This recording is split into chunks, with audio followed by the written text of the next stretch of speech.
Hello my friends, welcome back. Well, today I'm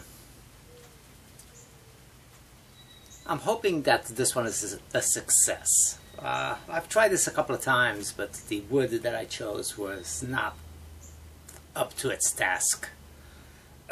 So needless to say, I was not able to complete it. But what I want to show you is creating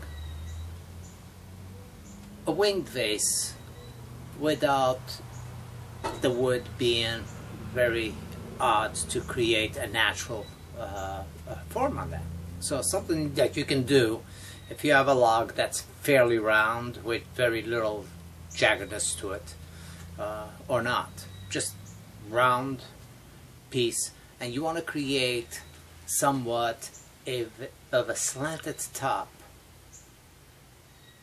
vase, and it will have a high point and a low point, and whatever irregularity it will have, it will project out during that slant. What I have here is I found still a piece of the sea grape that I had here for a long time, so it's dry. It's going to be a little bit more of a challenge probably than what I want it to be. But anyway, let me show you how I got it set up to achieve that look. Okay, so what I got here, I got it between centers on a spirit drive and my live center. And I have it purposely offset. The distance here is long, it's a little short here, slightly longer here. So purposely I offset the piece on my center. I didn't want to grab anything close to center. What happens by doing that is the furthest points away from your center become high points of your vase. The closer points become low cuts on the vase.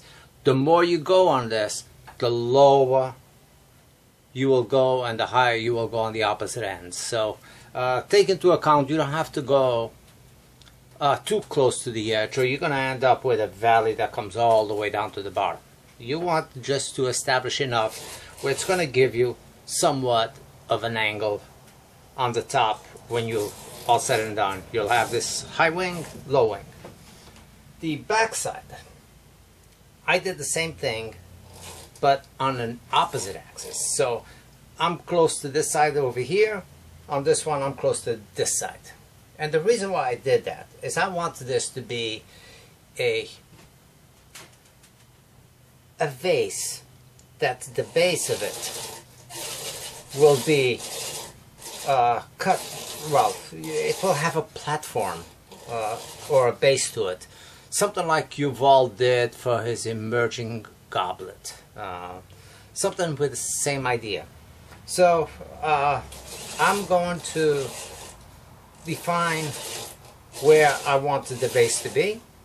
I will clear up some of this close to the top, so where the gouge hits, I know that that's going to be the highest points. Where it doesn't hit, I know that will be the low points. So I will shape this vase. Hopefully from this bottom over here, I will have a continuing of bark going through and shaping, but that will be determined on how thick I make the base over here of the vase, and that I am not sure if I'm going to be able to get exactly what I'm describing here, but I'm going to shoot for it. Once I get all this cleared up and still have a little bit of bark here, I will determine if that's going to be a good design or not. If it's not a good design, then I will go in and establish it, and it will only have bark on the very base of it, and it will catch the bark going up the edge of the bowl, but the vase, but not necessarily where these points are connecting. So it's not going to work where the bark continues from the base and the backside. This will end up all without bark in this whole area, all the way to the center of the vase. And of course, like I said, it will end up with these deeper wings going in here, and so on and so forth. And that should be a good design.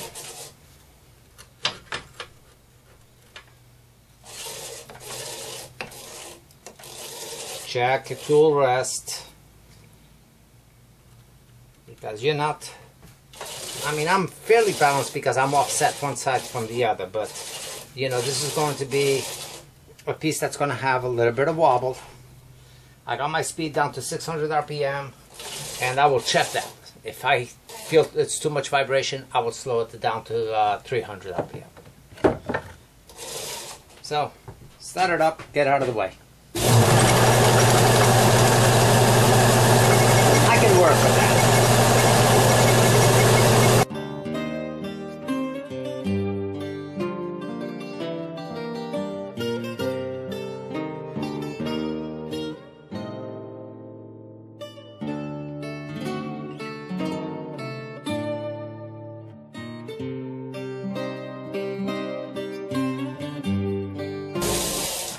Now you can see what's going to happen here. Still got to go a little bit higher here, but either way, this will be all a low spot doing this type of a shape around it, and that should be pretty nice. Even if I go a little bit deeper than this, it will maintain this going all the way through.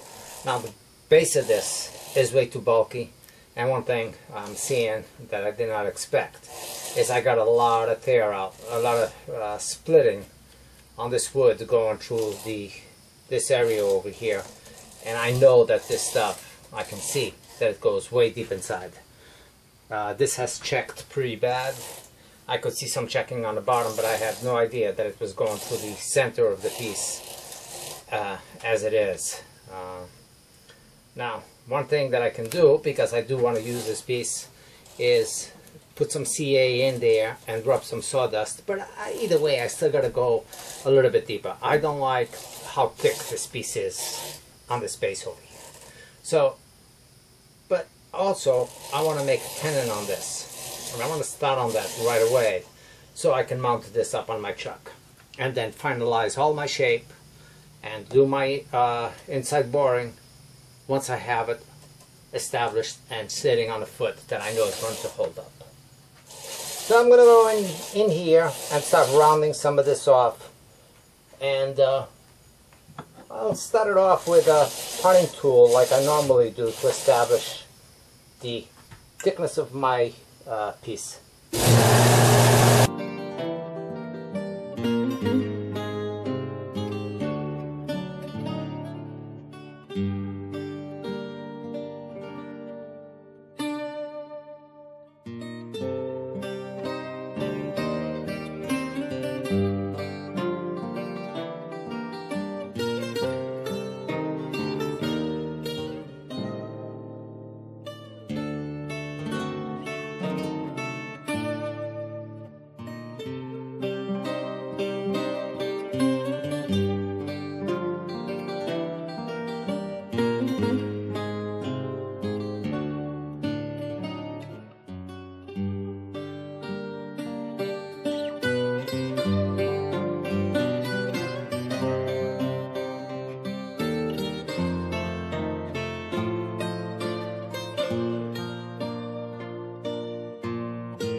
Much better, much cleaner.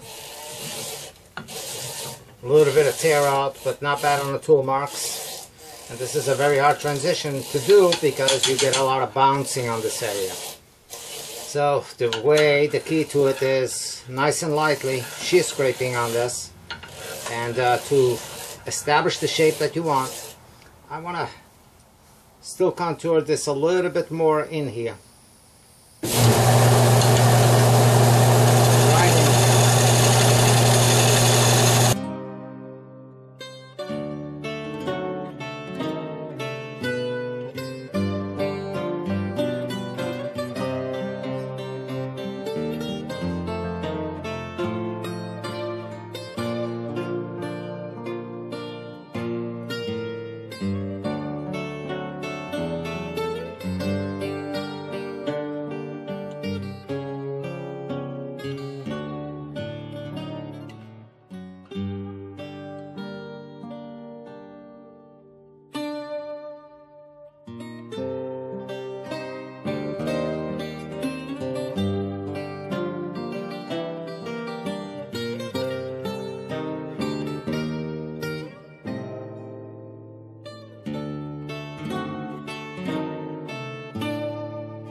Well, I've gone in here as usual, hollowed it out.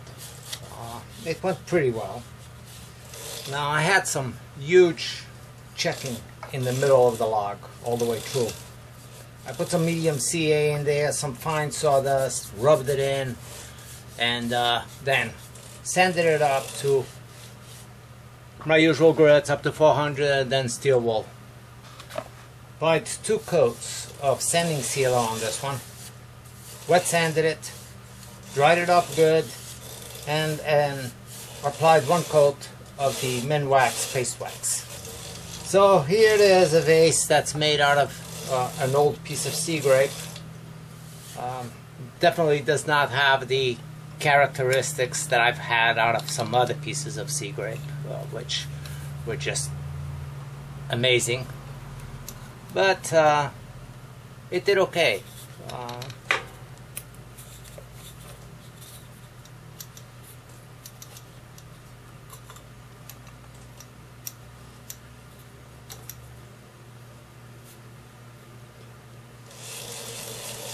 It did okay.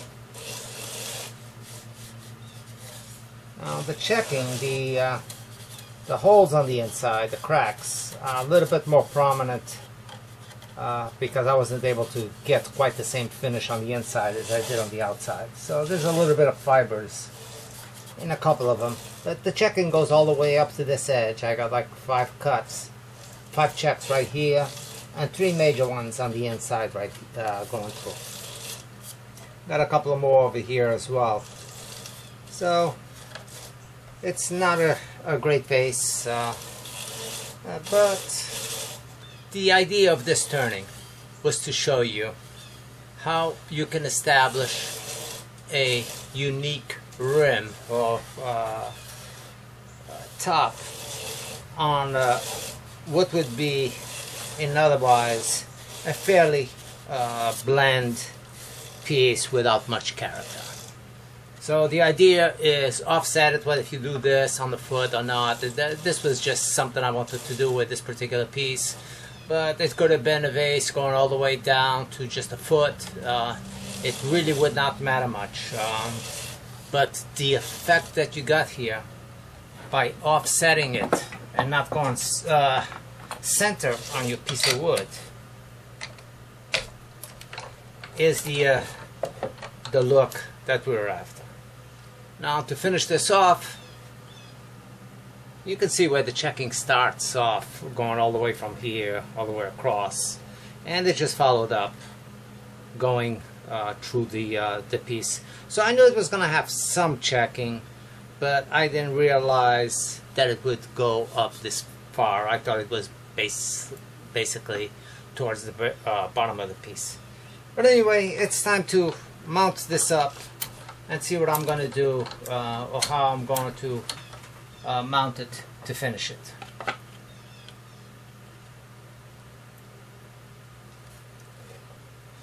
Now, it looks like I got to make myself a little jam chuck to go into these jaws, which I don't have any.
Well, here it is. It's a vase with a base. And what I'm showing here is not really a lesson on turning it, but on how you can achieve an offset and edge of a vase with some interest by offsetting it in between centers. The center became over here on this piece, and it became somewhere around here for this one, leaving one wing long, one wing short, and when you're done turning it, that's what you end up with. This was a very round piece per se. This had very little of unevenness, so you can always do something nice even if the piece of wood doesn't have the character of some of the pieces that I've turned in the past. Well, thank you for watching, and we'll see you very soon again. I know I got some stuff coming up to the lathe, and you're gonna like it. Take care.